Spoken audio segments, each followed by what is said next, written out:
Recently I was asked to give a talk to the 125th Christian Social Congress in the Netherlands. And it was an interesting experience. The first social congress was held by the Protestants in 1891 to try to think about how Christians should respond to industrialization, the rise of great corporations, great economic power, the gap in wealth, income, and power between owners, stockholders, and workers, the rise of labor movements, the rise of communism as an alternate social system, economic and political system.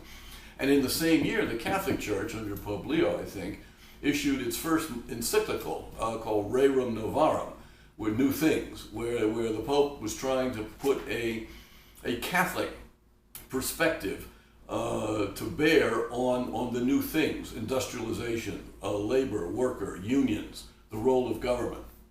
And we've been living for 125 years really within the framework of industrialization, modern economy, and concern for ethics and morality. But this year, the three themes of the Social Congress were, one of them was different.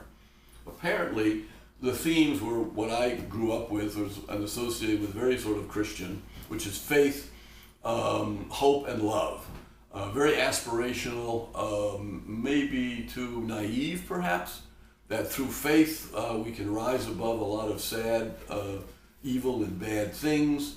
That if we have hope, we can keep our spirits up, we can be more courageous, we can get out there and work to make things better in line with the Christian standards of caring for others as we would like them to care for us. And then finally love, which is this Christian standard, the second commandment of Jesus, which is reflected in the New Testament in a number of ways, and has recently been written about by Pope Benedict XVI of the Catholic Church in his two encyclicals, Deus Caritas Est and Caritas in Veritate.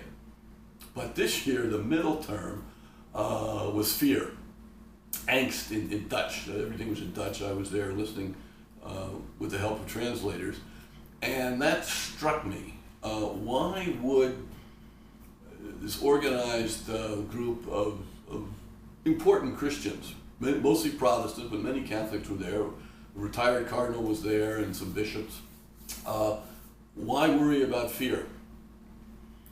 It obviously indicates that people are afraid.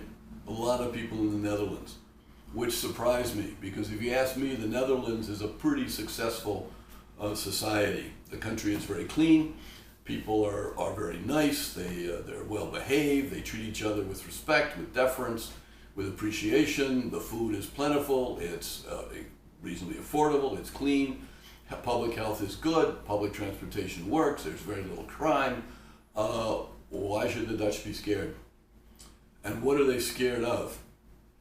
And a lot of people in the Congress seem reluctant to really talk about that, other than sort of indicate that, yeah, fear. How do we respond to fear? And that struck me as a really important event that we should stop and think about. Because I think people are afraid all over the world. It's unclear to me what they're afraid of. In some sense of our times, things seem to be out of control. We don't know what's coming next. Optimism is harder and harder to find. Is it global warming? People are sort of worried that we can't stop it. We don't know what that means in terms of weather, in terms of production, of agriculture, its impact on different countries. Is it fear of Islamic terrorism? In Europe, but the Dutch have not been affected, but next door in Belgium, a little ways away in Germany or in France, there have been these incidents of innocents being killed. Is it a fear of the EU after Brexit and the Soviet Union's actions in Crimea and Ukraine?